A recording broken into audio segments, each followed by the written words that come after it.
is the Dutch Collection podcast. My name is Puk and I'm coming to you from Rotterdam, the Netherlands.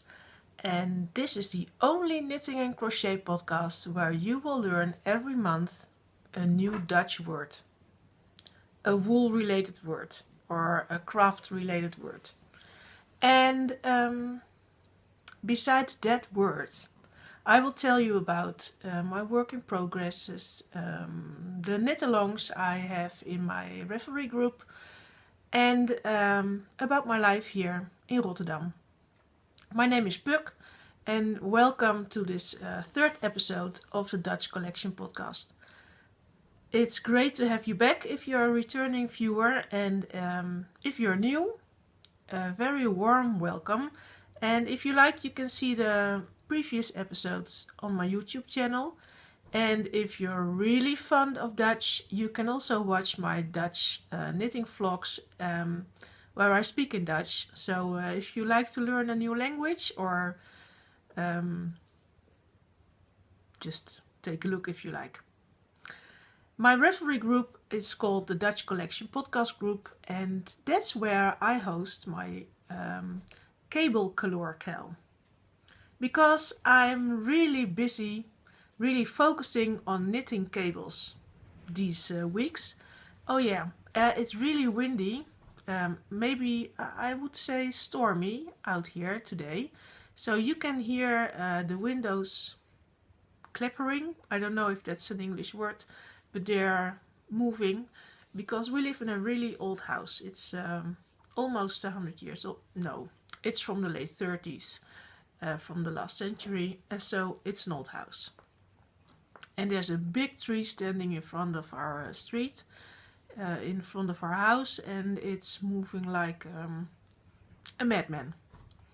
So that's the noise you hear. I'm sorry about that. Cables. I knit cables a lot.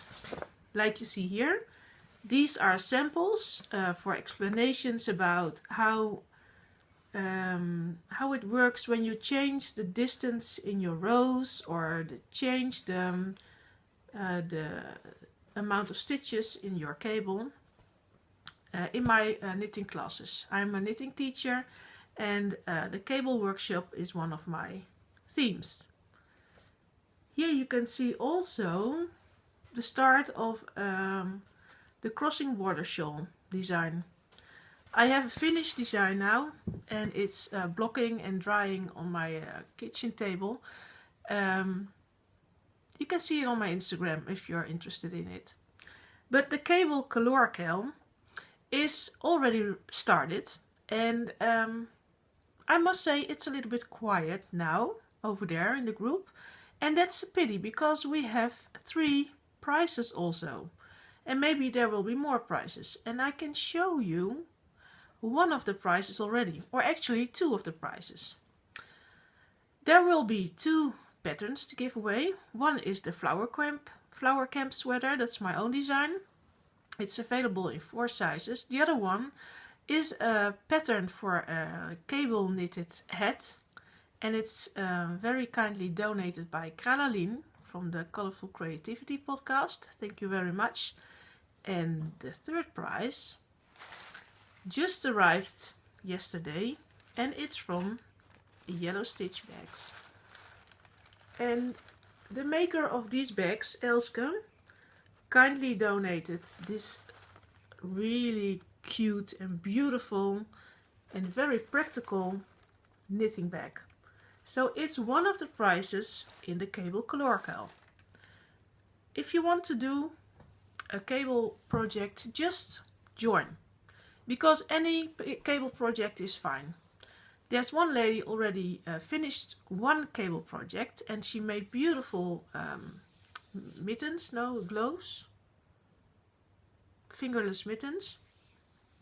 And it's cabled with lace work, and that's fine. You can join with that too in that thread. And for myself, I cannot join for the prizes, of course, but I knit it already. A sieve sock, you saw it in a previous episode. And this cable ship sock. And For me, it's really addictive to knit cables because you want to go on and on and on. Another really addictive knit of me is my stripey sock. You know Pinfeathers and Purls podcast. Check her out. And she's hosting Stripeysocks KAL. And I started with these cuties. You can see everything on my Instagram, the progress and everything. And with stripes it's the same as with cables. You want to go on and on because you think, just one more color, one more stripe. And these are the projects I wanted to talk with you about, but there's another event. No, it's a book actually. There are two ladies in Germany, in Berlin, and they are called Hannalisa and Verena. And maybe you heard already about them, but they are making stories. That's the name of their company, if you call it like that. And they are crowdfunding now for a book. The book will be there anyway in November, and you can be a part of the community. And you can make a pledge. You can give $5 or more, or $500, or whatever you want to spend. And they are making a book with European-based designers who are making patterns and using locally produced yarn and wool. And that's a project I really want to join. I want to back up. So I donated, of course. And please check their website. Maybe it's something for you and maybe you like it too. Making stories. They're everywhere on Ravelry and Instagram. And I put everything in my show notes about that very nice initiative.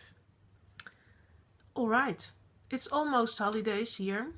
For my children. I have 2 children, and I will go to Amsterdam with my youngest. She's a girl. She's 11 years old, but acting like 14, and she never been in Amsterdam. And that's strange because she's already 11 years old. So we go to Amsterdam with the 2 of us, and maybe I'll make some clips and I will show you later. This was the episode of March, and every month there will be a new episode. And I almost forgot the word I wanted to teach you. It's the Dutch word for wool. And here it comes in Dutch, wol. So the Dutch word for wool is wol. And it's just like the last word from February. It's really difficult to say maybe because the V is difficult. Wol. So it means wool. The wool from a sheep. If you have a woolen coat, you say, ik heb een wollen jas. Jas is a coat. So you say wool. I wish you a very good month with a lot of time for knitting and crochet. Maybe outside in the sun. I hope so. And I hope to see you in my Ravelry group. And you are joining the Cables Galore KAL. And otherwise, I'll see you next month. Thank you for watching. Bye!